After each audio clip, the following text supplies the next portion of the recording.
জরিমানা বা আইনানুগ কোনো ব্যবস্থা নয়, বড়দিনে হেলমেটহীন মোটরবাইক আরোহীদের হেলমেট পরা বাধ্যতামূলক করতে অভিনব উদ্যোগ নিল বালুরঘাট ট্রাফিক পুলিশ।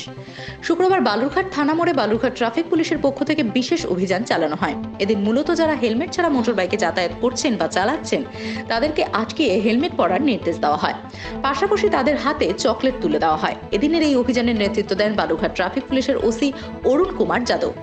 প্রসঙ্গত, বড়দিন উপলক্ষে বালুরঘাট শহরের থানামোড় এলাকায় হেলমেট ও মাস্ক ছাড়া মানুষদেরকে আটকিয়ে তাদেরকে সতর্ক করা হয় ও চকলেট দেওয়া হয়। এদিন এই কর্মসূচিতে হাজির ছিলেন বালুরঘাট ট্রাফিক ওসি অরুণ কুমার যাদব সহ পুলিশ কর্মীরা।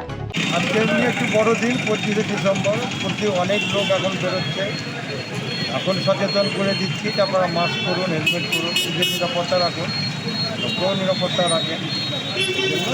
প্রচুর জনসমাগম হচ্ছে বলে আজকে প্রোগ্রামটা করছি। মানুষের তো ভয় কাটেনি, কিন্তু তার মধ্যে অসাবধানতা বৃদ্ধি করছে।